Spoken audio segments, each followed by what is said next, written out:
beloved Boss Mike Cervera.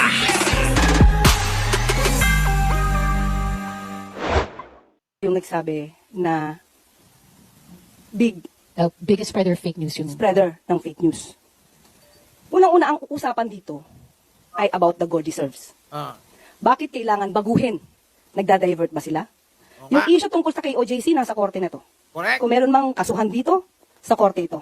Ang pinag-uusapan natin dito, yung sinabi ni dating Pangulong Duterte patungkol sa Gordy serves na walang anumang basihan. Correct. Good afternoon po, Attorney. Sa Mandawi rin po sinabi po ni former President Duterte na bumalik na po yung droga sa Davao, Cebu, and Manila. Marami na rin mga tambay ang na-hold up at mga nasasaksak. May action po dito. Davao, including Davao City? Oh, okay. Kung Davao City pinag-uusapan natin, sino ba ang mayor ng Davao City? Correct. Hindi ba yung anak niya? Si Mayor Baste Duterte. So, ang ibig ba sabihin nun, napaka-inefficient ng anak niya? Oo nga. Again, ulitin natin, nasaan ang data patungkol rito? At tandaan natin, nung panahon niya, at least ngayon may record kung may namamatay, nung panahon niya, merong bang nare-record doon sa mga biglang nawawalang mga tao? Tanong lang natin yon. So, dapat yun siguro, alamin din niya. Pero as of now, sabi nga natin, anak niya ang namumuno sa Davao City. Bakit ganun ang kanyang lungsod? Ivan Medina, GMA7. Yusek, kakapanumpa niyo pa lamang po ngayong araw na ito as Undersecretary and Palace Press Officer. And you come out with guns blazing. Ito na po ba ang magiging communication stance ng Administrasyong Marcos starting today? Siguro ganito lang po talaga ako. When it's for the truth, ilalaban natin yan. Wala tayong, hindi tayo magsasagwa ng anumang fake news. Basta kaya maalab ang damdamin natin sa salita is because we know we are fighting for the truth.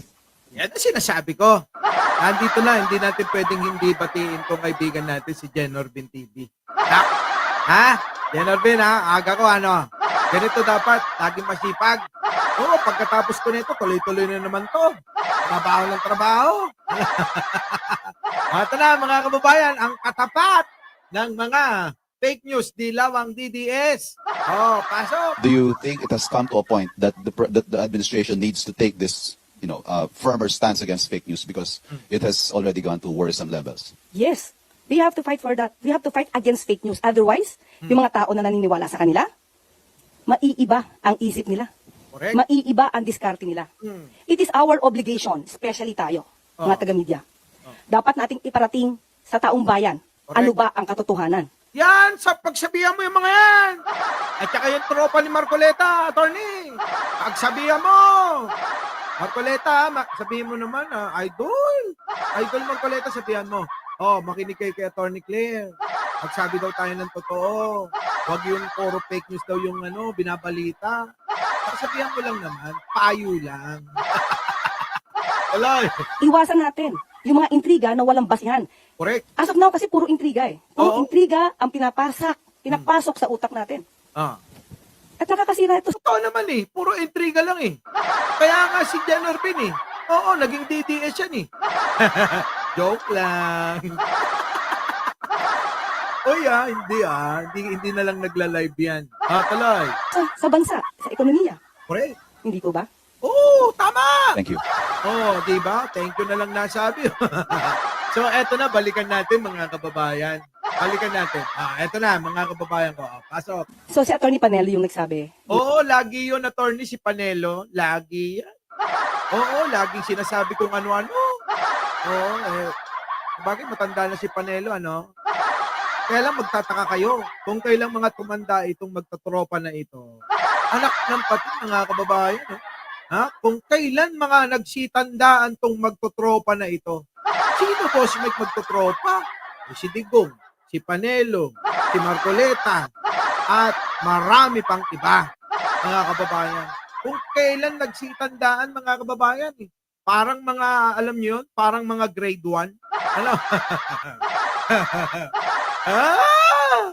Eto na. Na Biggest spreader of fake news yun. spreader ng fake news. Oh, Unang-una ang uusapan dito ay about the Gordy serves. man. Bakit kailangan baguhin? Nagda-divert ba sila? Oh, yun na nga. Oh, yun nga, attorney.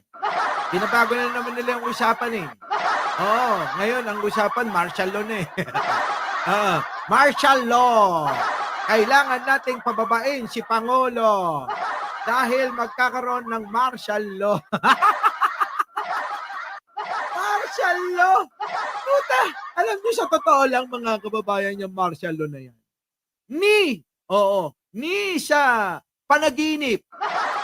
Oo, hindi sumagi sa isip ko yan. Never hong gagawin ni Pangulo yan. Tandaan nyo yan. At mga kababayan, kung banatan lang at banatan ang pag-uusapan, aba, mas matindi ang banatan nila noon, nung nakaraang mga taon. Opo, mga kababayan, talagang nauto nila yung tao. O ilan na nauto rito? Umamin kayo, wag na kayo wag na kayo mahiya. Di ba? Marami silang nauto. Saan? Sa pamamagitan ng propaganda nila. Yung alin? Yung fake video, may video ng pulburon, may ganito, may ganyan, may gera, may ganito, merong alien, at merong malaman lupa, maligno, budo. Putik. Sino maniniwala dun? O, di ba? Man from Manila. O, isa ako sa mga, di ba? Kita mo naman ang tindi naman ng mo, di ba? Ang tindi naman ng pangunawa mo. Kung hindi mo pa mauunawaan sa isang pagsisinungaling lang nila. Di ba mga kababayan, si Batong Aratis, iyakin. Talaga ba? Iyakin ba yun? Ilang mo itong mga to, tatanda na ng mga vlogger nila, pero maiyakin pa. Yun po yun. Ano nangyari? Di ba? Nasira sila nasira. Kung magdideklara ng martial law, mga kababayan, mas maganda nung mga nakaraang taon. Di ba? Muntik na ako, boss. Muntik ka na misawa. Sabi ko sa inyo buti na lang nakinig ka sa akin, Si Maharlika, tandaan nyo yan. Si Maharlika, bayaran. Binabayaran nila yan para maging maging asong ulol. Nakang ano-ano na lang sinasabi. Hindi nyo ba napapansin? Yung baho ng bunganga niya. Yung baho ng bunganga, kita nyo, walang ginawa sa live, kundi mura ng mura. Tama po ba yun? Yung ba dapat nating hangaan at paniwalaan? Siguro naman nasa katinuan pa tayong lahat. Para paniwalaan natin yung mga pinagsasabi niyan. Pwede naman ninyo muna, sige, pakinggan. Pero pagkatapos nun, mga kababayan, siguro dapat nating gawan ng research para malaman kung totoo talaga. Kasi mga kababayan, sa 10 sinabi ni Maharlika, 15. Oo, parang yung papatay ni Duterte na na mga senador. 15 mali Oo. Sa totoo lang po, 15 mali. Oo, nag-uusap-usap nga kaming mga dati niyang kaibigan sa isang GC. Tawa kami ng tawa kasi talagang hirap na ho siyang magsinungaling Opo, totoo yan. Yung issue tungkol sa KOJC, nasa korte na to. Yung totoo naman yan. Natalakay na natin to kagabi. Gusto ko lang ulit-ulitin kasi mga kababayan talagang hot cake ba? Talagang mainit na balita ito, mga kababayan. Biruin nyo, lahat ng mga vlogger nila nag-react at nag-iyakan. Nag-iyakan! Alay! Kung meron mang kasuhan dito, sa korte ito. Ang pinag-uusapan natin dito, yung sinabi ni dating Pangulong Duterte patungkol Correct. sa gold reserves na walang anumang basihan. Yan yung tinatakasan nila Ramjay, antayin mo, babalikan ko yan. Anyari sa mga kaso ni Bukeke? Abangan mo. Mamaya tatalakayin ko. Sige tuloy. Totoo naman, di ba? Dinadivert na, hindi pa kayo nagtataka. Sa tuwing nabobokya, sa tuwing nabubutata, yung mga propaganda nila, tumatalon sa ibang issue. Di ba? Tumatalon sa ibang issue. Ganon sila. Ganon po sila Hindi, ewan ko kung napapansin ninyo. Kasi ako, pansin ko talaga Iba, mga kababayan. Matindi sila gumawa ng propaganda. Hindi natatapos. Kaya nga nabansagan na Factory ng fake news. Di po ba? Factory ng fake news. Hinihintay ko yung panaginip mo na pa. Eto na, malapit na. Eto na. Good afternoon po, Attorney. Sa Mandawi rin po sinabi po ni former President Duterte na bumalik na po yung droga sa Davao, Cebu, and Manila. Marami na rin mga tambay ang na-hold up at mga nasasaksak. Reaction po dito. Davao, including Davao City? Oh, okay. Kung Davao City pinag-uusapan natin, sino ba ang mayor ng Davao City? Yan na. Sino ba kapitan? Sino vice mayor? Di ba? Sino ang congressman? Di ba si Pulong, congressman din yon? Tapos ang mayor, sino? Si Baste. Kita nyo nung nakaraan, nabalita. Ano balita dyan? Abay, yung mga empleyado ng munisipyo niya, mga kababayan. Di ba? Empleyado niya mismo, mga addict din eh. Paano mo sasawatahin ng addict kung yung munisipyo mo mismo hindi mo malinis? Tapos ibibintang nyo pa kay Pangulo? Di gawin nyo na rin mayor si Pangulong Bongbong Marcos dyan sa Davao City para makita nyo kung paano magpalakad dito. Di ba? Gusto nyo naman, ipalit nyo ako. Di ba? Ipalit nyo ako dyan. Tingnan ninyo kung ano mangyayari dyan sa Davao. Lalagyan ko yan ng mga proyekto. Tandaan nyo to. Meron kayong cable car, hindi lang yan. Hanging bridge, hindi lang yan. Meron pa akong pulse galing sa buwan. Tandaan niya, mga taga Davao City. Gagawin ko yan. Tuloy mo, saan ka nakakita kung hindi ba naman dinayo yan? Di ba? Para wala na maging traffic, puro drone na yung sasakyan natin. Bawal ng kotse. Pag hindi sports car kailangan mga kababayan, gano'n na makikita para magiging puntahan ng mga turista. Grabe! Di ba? Eto tuloy. Hindi ba yung anak niya? Si Mayor Baste Duterte. So, ang ibig ba sabihin nun, napaka-inefficient ng anak niya? Totoo naman eh. Di ba? Sabi ni Milo Amaro, pati mga pulis, Boss Mike, ganun din. Di ba nabalita natin dito yan? Biruin mo eh. Darating para surprise visit at saka surprise drug test. Ano nangyari mga kababayan? Aba! Biglang nagpula siya ni. Ganong katindi mga kababayan. Ayaw nilang magpa-drug test. Diba? Dapat inuuna si Basti eh. Basti, magpauna ka nga. Sabay kayo ni Ellen Adarna ha. Dalawa kayo. Mag-drug test kayo. Hindi na kailangan si Ellen, Boss Mike. Bakit? Aminado na yun. Aminado na nagdodroga yun eh. Bakit mo pa ida-drug test? Oo nga naman. Si Basti na lang. Bakit? Kasama niya yun eh. Diba? Kasama ni Basti yun, mga kababayan. Again, ulitin natin, nasaan ang data patungkol rito? Oo nga. At tandaan natin, nung panahon niya, at least ngayon may record kung may namamatay, nung panahon niya, merong bang nare-record doon sa mga biglang nawawalang mga tao?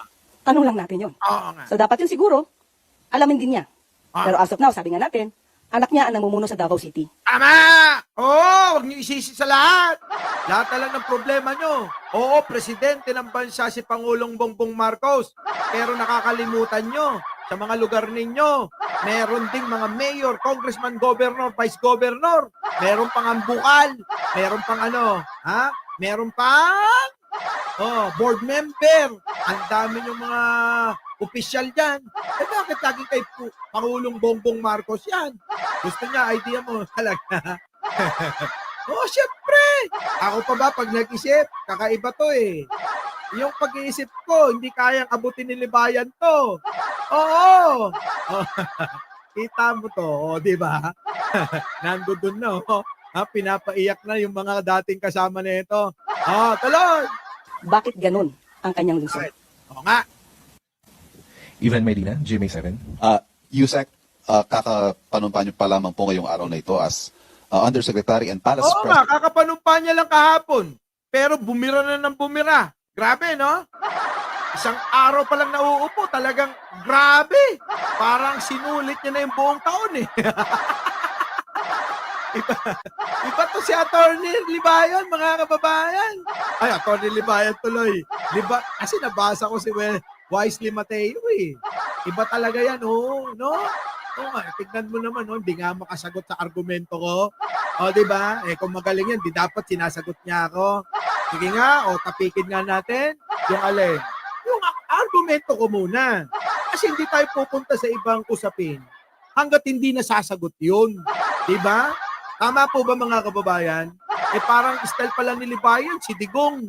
Pag nabobokya yung argumento nila na may korupsyon si Magalong, bigla na lang tatalon ng ibang issue. Digong na digong O sa bagay, pare-pareha sila. Eh bakit? Mag-aamo. Di ba?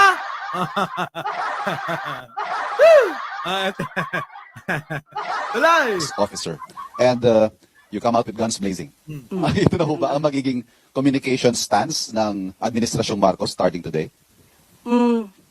Siguro ganito lang po talaga ako. When it is for the truth, ilalaban natin yan. Okay. Wala tayong, hindi tayo magsasagwa ng anumang fake news. Basta kaya maalab ang damdamin natin sa salita is because we know we are fighting for the truth. Correct. Dapat ganun din kayo mga nasa media. Paglaban nyo ang totoo. Hindi yung iba dyan, nanggagatong pa. Yung iba naman, mga kababayan sa media. Di ba?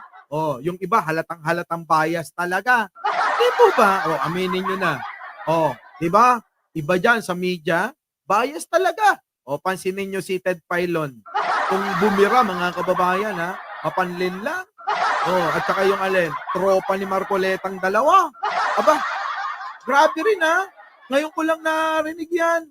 Na ganyan, talagang parang na-trigger sila kay attorney, kay Yusek pala. Ay, spokes para. Spokes pala to, si attorney Claire. Na-trigger sila mga kababayan. Aba, mga pumatol. Abay, kung ano-ano na pinagsasabi nila. Kita niyo mga kababayan ko. Abay, syempre, dapat kung alam mo ang totoo at alam mo yung paninindigan na sinasabi, syempre dapat maging matapang ka. Diba? Diba, Mr. Big? Oo, wala akong shake. Maaga pa naman eh. Saka mahaba yung tulog ko. Oo. Tuloy.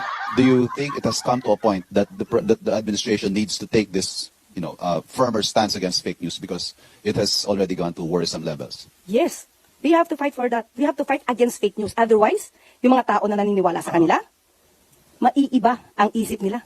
Correct. Yan na nga ba? Totoo po yan mga kababayan.